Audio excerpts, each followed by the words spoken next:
Hello दोस्तों, कैसे हैं आप सभी। तो हैप्पी होली आप सभी को मेरी तरफ से, है ना। और मैं आशा करती हूँ आप सभी की स्टडी बहुत अच्छी चल रही होगी। मैंने कल आपको अपडेट किया था कि कल किसी मतलब कि कारण से मुझको बाहर जाना था और मेरी स्टडी नहीं हो पाई थी उस दिन, बिल्कुल भी नहीं हो पाई थी कल। और मैं भी शायद मतलब मैं आज तो दिन भर पढ़ने वाली हूँ, है ना। और मतलब कल कल मेरी फिर से स्टडी हैम्पर होगी। हैम्पर क्या, कल भी मेरी पढ़ाई बिल्कुल नहीं हो पाएगी क्योंकि कल दिन भर के लिए फिर से मुझे बाहर जाना है। कुछ ऐसे काम है जो मैं आपको बता भी नहीं सकती। हो सकता है मैं टाइम आने पे आपको बता दूँगी फिर कि ऐसी क्या वजह थी जो बीच बीच में मुझे जाना पड़ रहा था। कोई दिक्कत नहीं है, सब चीज़ों को हैंडल करना पड़ता है। और मैं फिर से वही दोहरा रही हूँ कि अगर अभी आप फुल टाइम एस्पिरेंट हो और आपके ऊपर कोई ज़िम्मेदारी नहीं है ना, तो प्लीज़ ये शॉर्ट्स वगैरह, रीलें वगैरह और इधर-उधर मतलब कि टाइम वेस्ट करना, अपने आप को डाइवर्ट करना, फालतू की छोटी-छोटी बातों को बड़ा बना के उनमें अपना टाइम वेस्ट करना कि ऐसा हो गया, ऐसा क्यों हुआ, ऐसा नहीं होना चाहिए था, ये मेरे साथ ही क्यों होता है। मैं पढ़ाई कर रही हूँ, बहुत दिनों से कर रहा हूँ, पर मेरे को रिज़ल्ट क्यों नहीं मिल रहा है, मैं 2-2 4-4 नंबर से क्यों रह जा रहा हूँ, या मेरे नंबर औरों की तरह क्यों नहीं आते, मेरे मॉक्स में मार्क क्यों नहीं बढ़ रहे हैं, मुझे 6 महीने तैयारी करते। इतनी सब फालतू चीज़ों को सोचने का बिल्कुल भी, उनको सोच-सोच के टाइम ख़राब करने से कोई मतलब नहीं है, क्योंकि सोचने से इम्प्रूवमेंट नहीं होता है, एक्शन लेने से इम्प्रूवमेंट होता है। आप सोचिए, आप दिन में आपने 3 स्लॉट लिए, तीनों बार आप पढ़ने बैठे हो, तीनों बार आपके दिमाग में यही आया है, मैं पढ़ाई करती हूँ लेकिन मॉक में मार्क्स इंप्रूव नहीं हो रहे हैं, या फिर ये हो रहा है, सामने वाले के तो इंग्लिश में 30 में से 28 नंबर आ रहे हैं, मेरे 30 में से 4 ही नंबर आ रहे हैं। अरे ऐसा नहीं होता है, उन्होंने भी टाइम दिया है उस चीज़ को तब इंप्रूव हुआ है। कोई सीख के थोड़ी ना आता है भाई, कोई मतलब कि एकदम ऐसा थोड़ी है कि भाई वो दुनिया में आया और उसको सब चीज़ें आती हैं। सबने टाइम दिया है तभी तो वो सीखे हैं। बताइए आप, वो भी तो ह्यूमन बीइंग्स है ना, तो वो कैसे सीख गए?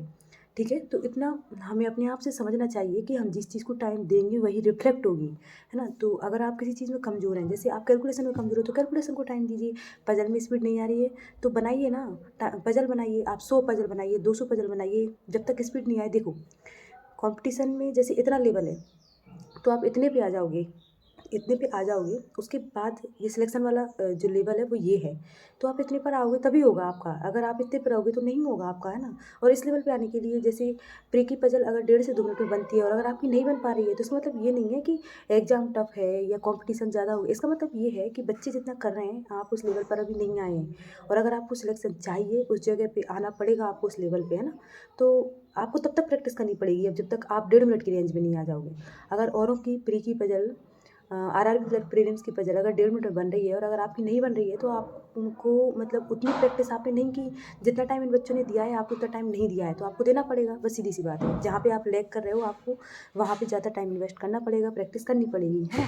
तो आप देखिए, हो सकता है किसी की 100 पजल के बाद उतनी स्पीड आ जाए, है ना। और हो सकता है कोई दूसरा पर्सन है उसकी 200 पजल के बाद स्पीड आए, पर स्पीड तो लानी पड़ेगी, है ना। तो वही वाली बात है कि अगर आपकी 100 पजल के बाद 1.5 मिनट की स्पीड नहीं आई है तो इसका मतलब ये नहीं है कि आप कमज़ोर विद्यार्थी हो या फिर कंपटीशन बहुत ज़्यादा हो गया या और बहुत। इसका मतलब साफ साफ ये है कि आपके जो जो आप मतलब कि उस फील्ड में अगर आपकी पजल स्लो बन रही है, इसका मतलब ये नहीं हो सकता कि आप इंग्लिश में कमज़ोर हैं या फिर आप क्वांट में कैच नहीं कर पा रहे हैं। हो सकता है आप क्वांट की चीज़ों को जल्दी कवर कर लेते हो सकता है आपकी इंग्लिश में रीडिंग कॉम्प्रेशन बहुत अच्छा हो सकता है आपकी वोकैब बहुत अच्छी हो। सामने वाला बंदा अगर पजल 1.5 मिनट बना रहा है, हो सकता है उसकी वोकैब कमज़ोर हो। तो अपने आप को सिर्फ अपने इम्प्रूवमेंट पे ध्यान दीजिए, दूसरों से कंपैरिजन कर करके अपने आप को कमज़ोर मत बनाइए, है ना। सामने वाले की कुछ वीकनेस हो सकती हैं, आपकी कुछ वीकनेस हो सकती हैं, बस आपको ध्यान रखना है कि हम इस लेवल पे आना है। बस इस लेवल पे आ जाएंगे हम तभी जाके हमारे ऊपर जाने के चांसेस बनेंगे, मतलब सिलेक्शन वाली कैटेगरी में हम आएंगे अगर हमें जॉब करनी है ना।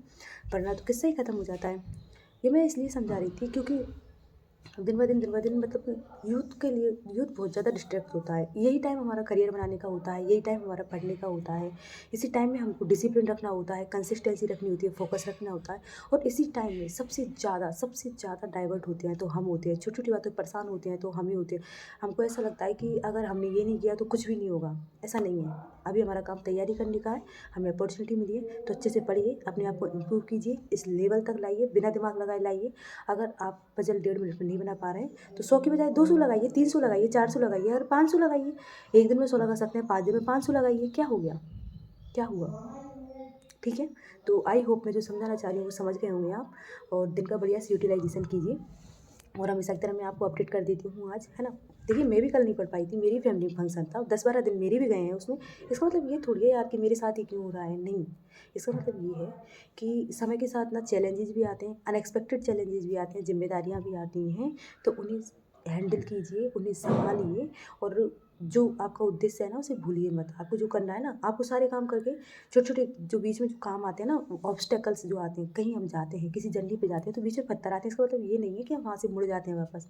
उन पत्थरों को एक साइड करते हैं, उसके बाद आगे बढ़ते हैं। तो लाइफ़ भी ऐसी ही है। लाइफ़ में छोटी-छोटी चीज़ें, छोटे-छोटे चैलेंजेस आते रहेंगे और उसकी वजह से आपका ना ही मूड ख़राब करना है आपको, ना ही आपको उद्देश्य से भटकना है। उनको कंप्लीट कीजिए आराम से, शांत मन से, है ना? और उसके बाद वापस से अपने उद्देश्य पे आइए वापस से, और तब तक लगे रहिए जब तक आप उसको पूरा नहीं कर लेते, जब तक आप उसको अचीव नहीं कर लेते। हो सकता है किसी को 6 महीने का टाइम लगे, किसी को 1 साल का लगे, किसी को 2 साल का लग जाता है, किसी को 3 साल का लग जाता है। इतना ही हो सकता है ना। अगर आप गाँव से जुड़े हुए हैं तो आपको पता होगा ना, अगर आप गाँव से जुड़े हो तो आपको अच्छे से पता होगा कि हमारे मम्मी-पापा अक्सर बोलते हैं कि फसल चाहे 15 दिन पहले मतलब अपन उगाएँ या 15 दिन बाद उगाएँ, लेकिन कटती वो सेम टाइम पे ही है ना। तो आप चाहे 6 महीने पहले सिलेक्शन लो, चाहे 2 साल बाद सिलेक्शन लो, डज़न्ट मैटर, है ना? अभी काफ़ी टाइम पड़ा हुआ है ना? तो ये गैप का उतना मायने नहीं रह जाता है बाद में, सेटल होना ज़रूरी होता है। जब आपकी लाइफ़ एक फ्लो में आ जाती है ना, तो उसके बाद आप उस चीज़ को ध्यान नहीं दोगे। आपकी 2 साल बाद सिलेक्शन हुआ था या 6 महीने बाद सिलेक्शन हुआ था। लेकिन अगर आप सेटल नहीं होते और भटकते रहते हो इधर-उधर कि कभी ये कर लिया, कभी वो कर लिया, तो आज से 2-5 साल बाद बहुत रिग्रेट होने वाला है कि यार 2 साल लेट ही सही, पर कम से कम हम सेटल तो हो जाते, थोड़ा-सा टाइम और दिया होता काश। तो मेरे दिमाग में बस ऐसी चीज़ें आ रही थी, तो मैंने सोचा कि चलो आपको भी समझा दिया जाए, क्योंकि कभी-कभी क्या होता है कि हमको चीज़ें पता होती हैं लेकिन हम अपने आप को समझा नहीं पाते हैं। हमें ना सामने किसी की ज़रूरत पड़ती है जो हमें समझा दे, जो हमें गाइड कर दे। और ये सब चीज़ें मैं अपने एक्सपीरियंस से बता रही हूँ आप लोगों को। और मेरे यूट्यूब चैनल निकालने का मोटिव भी यही है कि और सब चीज़ें सेकेंडरी है मेरे लिए। मेरा जो एकदम जेन्युइन जो बातें होती हैं वो आप तक कोई पहुँचाने वाला हो। क्योंकि स्पेशली जो बिगिनर्स होते हैं ना, वो बिल्कुल एकदम इमैच्योर होते हैं, उन्हें समझ नहीं होती है। ठीक है? चलिए, तो फिर से एक बार हैप्पी होली आप सभी को। और ज़्यादा टाइम वेस्ट नहीं करना है। देखिए, खेलना, होली खेलना, 1-2 घंटे खेल लेना, उसके बाद बैक टू स्टडी, जो मैं आपको अभी थोड़ी देर पहले समझा रही थी कि छोटी-छोटी चीज़ों को, छोटे-छोटे कामों को पूरा कीजिए और वापस से अपने उद्देश्य की ओर आगे बढ़िए। तो आज का मैं टारगेट ही बता देती हूँ आपको। तो टाइम देख लीजिए आप, 9:05 हो रहे हैं टाइम, ठीक है? 14 मार्च है आज। और हमेशा की तरह ये कल का है, और ये कैलकुलेशन वगैरह मैंने चिपका रखी है अगर कोई नया जुड़ा है मेरे साथ। और ये मेरे सारे स्टिक नोट्स हैं, ठीक है? और अब मैं आपको बता देती हूँ कि कैलकुलेशन वगैरह, हाँ, अब मैं कल तो कुछ कर नहीं पाई थी, लेकिन आज की कैलकुलेशन है जो मैं अभी नोट डाउन कर रही हूँ। डेट वगैरह मैंने नहीं लिखी है, क्योंकि मेरे से अगर आप जुड़े हो तो आपको इतना मुझ पर भरोसा करना सीखना ही होगा कि मैं बिल्कुल भी झूठ नहीं बोलती हूँ और बिल्कुल भी दिखाई वाली बातें आपको नहीं बताती हूँ। तो ये इधर का कागज़ है, मैं सब लिखूँगी, ठीक है? और मैंने आपको ये बता ही रखा है कि कागज़ है मेरा, जिसको मैं बिल्कुल सब पे पेन चल जाएगा मेरा लास्ट तक, 10 अप्रैल तक, ठीक है? ये मेरा टारगेट है, जिसमें मेरे को कल ना ये कवर करना था। ये 31 अक्टूबर तक की मेरे को जीके कवर करनी थी, लेकिन ये मैं कल 3-4 दिन की कर पाई थी।